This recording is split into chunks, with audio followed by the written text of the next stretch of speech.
You're watching Open Agenda. Here's our host, Joe White. Welcome to Open Agenda. I'm your host, Joe White. In the studio with us is Mr. Robert Taylor from Salisbury. Thank you. Mr. Mike Goldberg from Delmar. Good afternoon. I know everybody has some fatigue covering 287G. We got the impression, and I want to use that word very purposely, the impression that this has been put on the back burner for the next 6 months. But from a legal aspect, especially with some of the maneuvers that Baltimore County has done, Bob, you've brought it to our attention that there are actually other options. Some we may be doing now, like just an informal agreement with ICE for communication, or even the potential to go back and use the Department of Corrections directly with ICE. Is that accurate? Yeah, that's true. And the good news is that the feds have just released another list of sanctuary jurisdictions, and we're not on it. Okay. Well, we got the feds, we got Anthony Brown, we got our own Wicomico County Legal Department. It's a lot, but I'd like to take a quick break. And when we come back, I'd like to go through the legal side of it, and then I'd like to offer some analysis of what we might expect to see next. So stay with us. When we come back, we're actually going to go through with Robert Taylor the legal analysis of the current state of an agreement, informal or formal, with ICE. So stay with us. We'll be right back. Welcome back to Open Agenda. Still in the studio with us is Mr. Bob Taylor from Salisbury. Mr. Mike Goldberg, thanks for joining us. Yes, sir. So I want to talk about the legal ramifications of the county executive pulling the 287G MOA last week. As it stands right now, with the sheriff and his deputies being removed out of this equation at this point in time per this guidance, what we are looking at and what we are concerned about even more is that I've kind of caught wind that the General Assembly might end up taking out the fact that correctional officers may do this and changing state law. So what I would like to do in this is potentially table this until we get through session. And if we get through session and there have been no changes and correctional officers have the ability to do it, I would revisit that with the director of corrections at that point in time. I want you to give us just a little bit of background, a short background of what this whole program is and why are we here? I think we ought to do a little through the looking glass. Sure. Let's begin at the beginning. Okay. As the king said, the 287G program, that is agreements between local governments or state governments and ICE, that started under the Clinton administration in, I think it was 1998. Okay. So it's almost 30 years. It's been around for almost 30 years. Now, it didn't really take off until more recently. I saw an article the other day that said as of 2010, there were about 60 of these agreements. Okay. There are 3,000 counties in the U.S. Okay. And there are a lot of course, states and other local cities can make these agreements too. So I think somebody figured there's about 5,000 potential localities that could make agreements. So only 60. It really took off under the first Trump administration. Okay. That's when it began to grow, particularly the last couple years. And that's when the first Maryland counties began to make agreements in that period of time. Anne Arundel County was the first. It actually only lasted there for a year. And that was done directly just by their county executive, right? That done by the county executive. The county runs the incarceration jail in Anne Arundel County. The sheriff doesn't have anything to do with it. What happened there was a Republican county executive made the agreement. Later that year, he was not reelected. A Democrat was. The Democrat ran on a campaign of canceling the agreement and did so. So this is a political football, really? And then there are 3 other counties that still have them. That was Frederick, Harford, and Cecil. Okay. So they've had their agreements since that time. They made their agreements in 2020. Now we saw the law department's presentation. Andrew Illuminati really spoke to this memorandum of guidance from Anthony Brown, okay? The Attorney General. The Attorney General, Anthony Brown. Why is that not as much of a factor in what you saw last week? I would kind of discount what Illuminati said and let's look at the law. Okay. Let's do that. I mean, it's like law school. One of my teachers always said, what does the statute say? What does the statute say? That's really what we have, because we don't actually have a statute specifically. We've got a bunch of them. Okay. It's a mess. We have federal statutes, we have state statutes, and then we've got Anthony Brown coming in. And in the last year, he's put out 2 guidance memoranda totaling over 20 pages that, frankly, I have a hard time understanding most of the 20 pages. With a law degree. Yeah. Okay. And, well, part of it is because he says stuff and doesn't cite anything for it, so you can't tell where he's coming from. But I've tried to look at that a little bit, and I've also looked at the federal law. And some of the things that the federal law say that are very important, it specifically prohibits localities, states and localities, from doing anything to interfere with the exchange of information with ICE involving the citizenship status or immigration status of people. So they can't do that. It's a prohibition.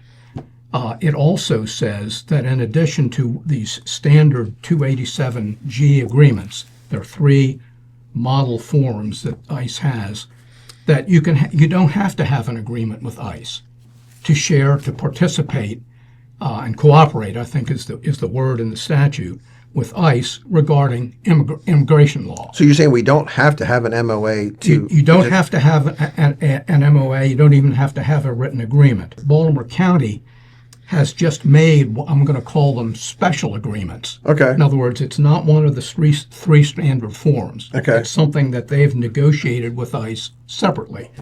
And what they're doing, Baltimore County also runs their jails. The sheriff doesn't do it. And they have an agreement whereby they exchange information with ICE on people who are incarcerated. Okay. And ICE tells them whether they're interested in them or not. Okay. And if they are, the deal that they've made, and this is what they've been doing since 2024. In other words, they had already been doing this, and 2 weeks ago they announced their agreement with ICE that essentially makes it into a written agreement.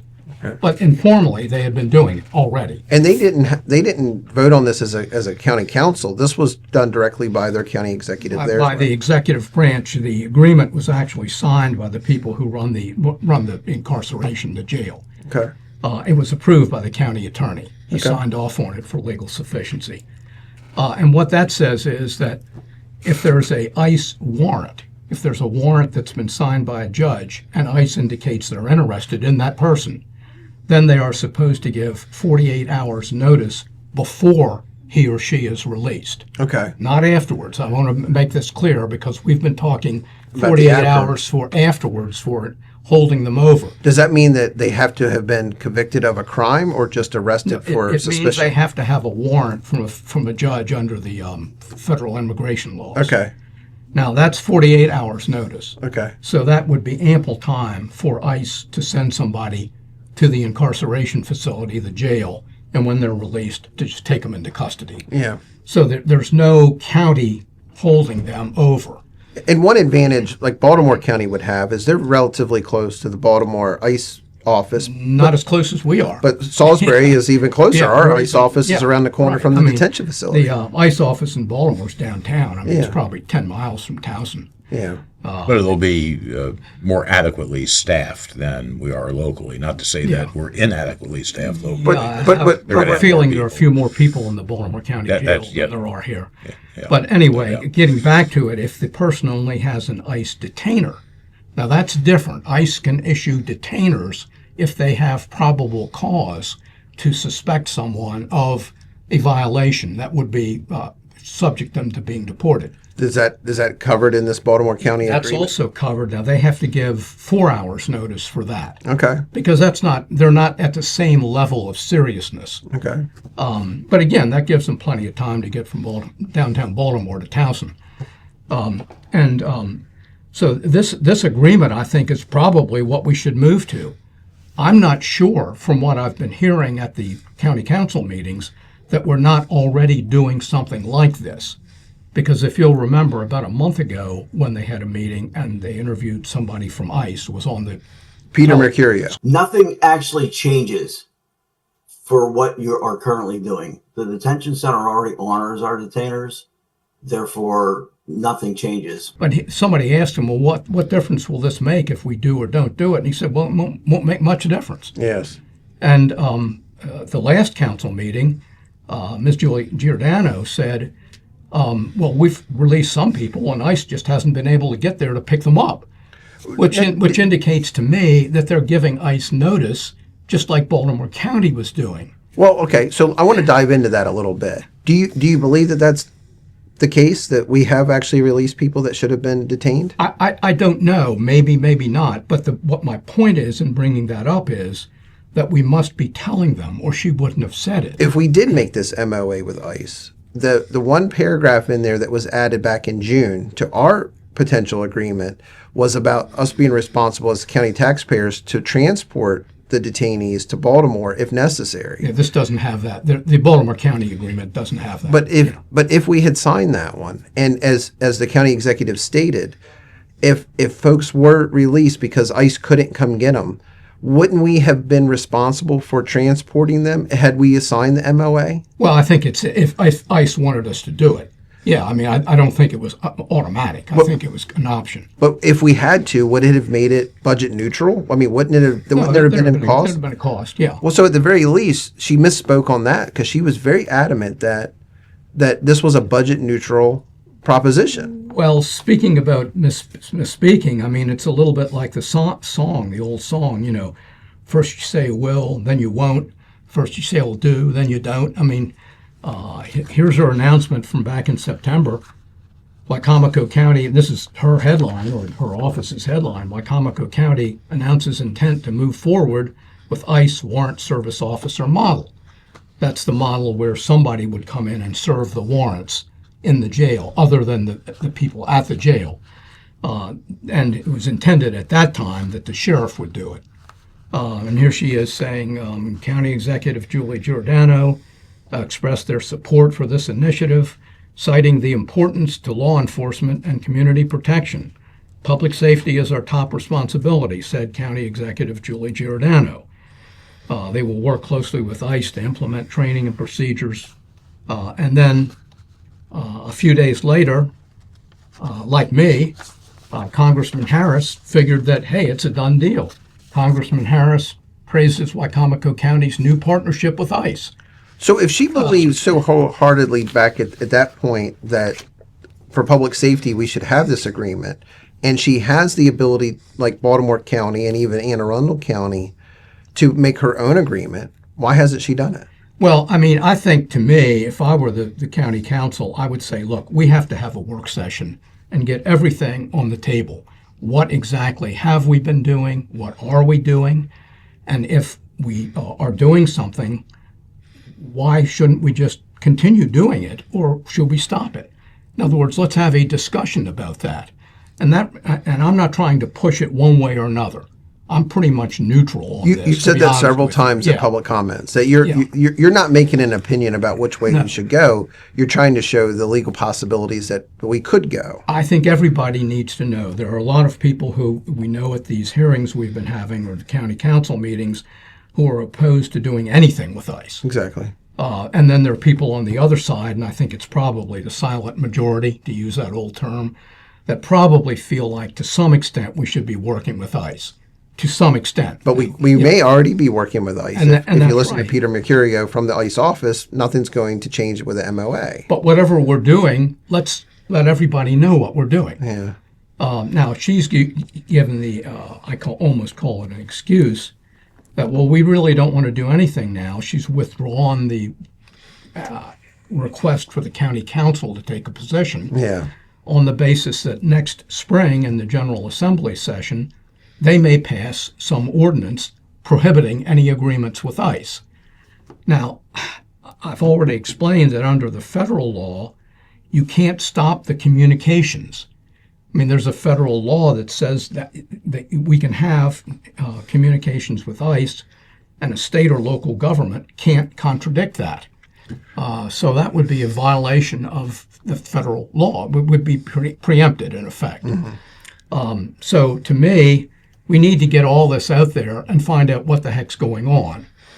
Bob, it's my understanding, and correct me if I'm wrong, that under Maryland law, that law enforcement officers cannot even ask a question about immigration status during a traffic stop, an arrest, or even booking. So the only way that the local law enforcement is going to know that perhaps they're dealing with an illegal immigrant would be if, when they are checking, for warrants through the system where they call it in on the radio, then they should be advised at that time, yes, there is a federal immigration warrant, or if they do it once they're back at the jail.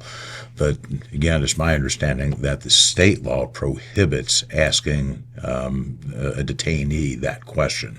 Yeah, I've only been looking at this from the standpoint of people who are incarcerated, so I can't really answer that question directly. Totally, I don't want to speculate on it. But in terms of people who are incarcerated, they can, and that can't be cut off.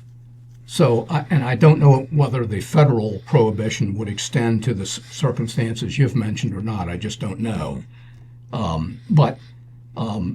So that's all we're dealing with. Now, Mike Lewis has said, and I give Mike Lewis a lot of credit, he's been the transparent person here. This came up in July.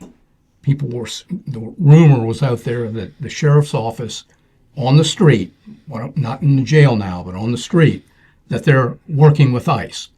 And he said, no, we're not. We're not doing that. There's a lot of folks who don't think the sheriff has been overly transparent on this. Well, He's been quiet at nobody, long stretches. Yeah, but nobody has contradicted that with any hard evidence.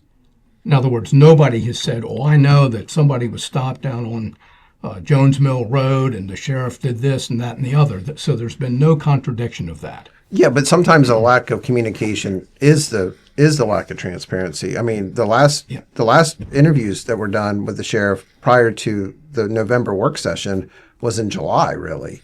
So there was very little discussion publicly directly by the sheriff. Well, to get back to the transparency, remember in that July interview, he was the one that let it be known that they were negotiating with ICE at that point. Sure. He made the comment, it was in the news article.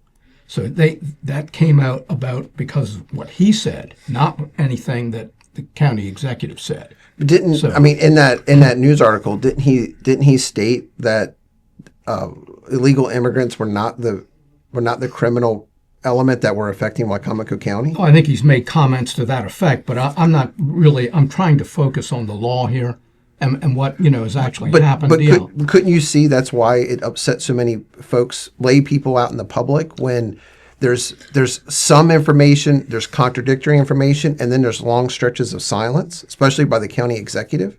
Well, I think, yes, I think the silence is deafening, and that's why I think we need to have the work session. Okay. And the contradictory information. Yeah. I mean, let's face it, this started out as being the jail enforcement model, then it was going to be the warrant service officer model, and then it was going to be the MOA was going to be between ICE and the sheriff's office. Then it was going to be more of a tri-party agreement between the sheriff, ICE, and the detention center. And then the sheriff most recently was taken out of it, and it went back only. I mean, they've just been all over the place. Well, who the heck knows what direction they're going? I'd like to take a break.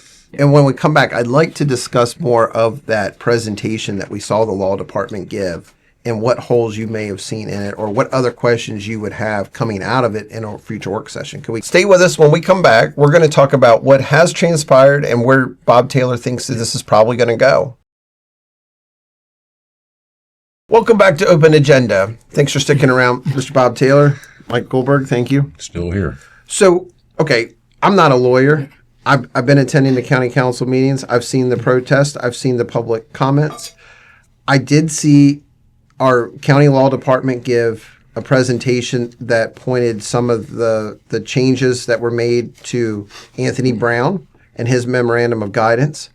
But I also feel like there's just, it's so vague that someone like myself is having trouble keeping up. So I want you to explain to us really what we didn't see and what we should be requesting at a future work session. Well, I mean, I think what we need to do is have an open discussion of this at a work session. But let me make a point about Anthony Brown and his guidance. And I think it is more to intimidate local governments and sheriffs into doing anything. Now, the point that he seems to make in both of his announcements, he's done 2 this year, incidentally, is that if you detain somebody, meaning this is county people now we're talking about, or sheriffs, if you detain somebody after they've been released from their incarceration, from whatever local law they violated or state law, then you could be sued under the civil rights laws. Okay.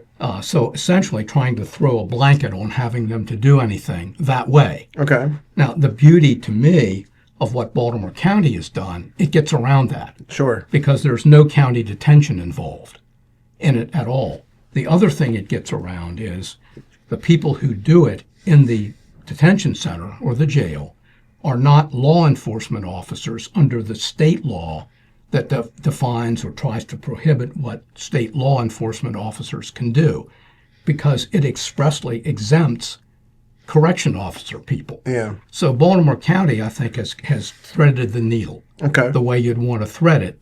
And it's something they've been doing, so it's not anything new. They've just memorialized it in an agreement that came out 2 weeks ago after both of Anthony Brown's guidances. So the last one, for the last memorandum of guidance came out in middle of October. Mid-October, yeah. Which was after the work session was scheduled for the county council and the executive and the sheriff to talk about what they were going to proceed with and possibly take a vote on 287G. Why would we not expect more lack of transparency on the next step? I mean, you're expecting a work session. How likely are we just to find out later on that there's an MOA signed directly with the county executive? Well, we could. I mean, we could find that out. I can't say, just speculating. I don't know whether there is or not. Obviously, she can sign one, just like the gal up in Baltimore County. It's a woman county exec there, Kathy Klausmeyer, did. So, in fact, some people on the county council up there, I think, opposed it. They didn't want to have any agreements with ICE. But they didn't get a vote there. Yeah, they didn't do it with a vote. And what do you make of her statement that she's going to wait till the spring to see what the General Assembly has to say? I mean, would that negate Baltimore County's Here's the way I look at it. If in early September you're saying this is really important, we should be doing this, and you can do it, and possibly we have been doing it, and may still be doing it, we don't know, on this, I'm going to call informal basis, meaning without a written agreement with ICE, well, then we should at least know that. And if you're going to stop it, because it might be prohibited in the spring, which I think is highly speculative and frankly unlikely because of the supremacy clause. So why would you stop it if you think it's important? So Michael, you've been going to the county council meetings. We've been covering this. You've attended the work sessions. Do you have any faith that you'll have any knowledge of what's going on until after it's really already happened? We don't seem to have knowledge about much that's going on in this county until it becomes a crisis anyway. No, I don't believe that they want to address this any further. I don't think the county council has the stomach for it. This is a hot potato. And now I think the county executive, she's raised the ire of the left by her efforts to push this through. And now that it didn't happen, and she just pulled the plug on it, now she's angered the right. Well, and what about just fiscal conservatives like myself in the middle somewhere who always questioned whether or not this was going to be a budget neutral proposition? I even spoke at the last county council meeting. And I was really ready to hear about how this was going to be budget neutral at the work session. Of course, they never had that part of the work session. If there's not a political victory in here, is she willing to follow through with it at all? It's hard to say what she will do. I think if she were smart, she'd probably just walk away from this, at least for now. Look, we don't know what the General Assembly is going to do, in the next session. But we, amongst ourselves, we've been speculating for months that they would pass more stringent legislation that would bar local jurisdictions from cooperating with ICE. So So this should not have been new news to the county executive had she been paying attention and had the law department been paying attention. I think that they were just so blinded by their desire to push this forward, because, as you once described it, it was red meat for the MAGA base. But when she saw just how much opposition there was to this, I think it gave her pause. Were you surprised that the law department brought up this memorandum of guidance 2 weeks after the second one was issued by Anthony Brown, and that was cited as the reason after we spent another 2 hours listening to public comments? I mean, couldn't this have been stopped before it ever started? I don't know. That's a hard question to answer, but I'll say this, basically getting back to what Mike just mentioned about next spring. I think under the federal prohibition, the law I mentioned earlier, against state law interfering with communications between local governments and people with ICE involving citizenship or immigration status, I think they can continue to do it no matter what the state law says. Well, the state law does say, and I quote, "A law enforcement agent may not, during the performance of regular police functions, inquire about an individual's citizenship, immigration status, or place of birth during a stop, a search, or an arrest." So, But then corrections officers are not law they enforcement are officers. not law enforcement And that was his point officers. earlier. Yeah. So, to me, they actually could have moved forward, in my opinion, with the warrant service officer program, provided that the involved entity was the detention center. But it would have been very straightforward. I think they could have gotten away with that. So why did she pull the plug? Now, the county executive claimed in an interview on some other program that it had nothing to do with public opinion. And, I think that's, I'm calling horse feathers on that. I think that is the reason that she pulled the plug on this. She started to understand that this was wildly unpopular in the county, and she saw that it would put herself in some kind of political jeopardy, and decided to, make some excuses for why she was pulling it. I'm still of the belief that had they put it to a council vote last Tuesday, that it would not have passed. And I agree. And that might be, but I'll go out on a limb, and I would strongly suspect, if I were a betting man, that we're probably not negotiating, we're probably communicating with ICE, just like Baltimore County is now and has been, and that she's pulled the plug on the county council vote, yes. But I doubt that has changed, and that's why I think everybody deserves to know exactly what is going on right now. Well, let's hope that transparency wins out. Yeah. But if you're a betting man, I'd hold on to your money. Thank you both. Thanks for your insight. Sure thing. Thanks for watching this episode of Open Agenda. We'll be back next week with another new episode. I know what I'm doing, man.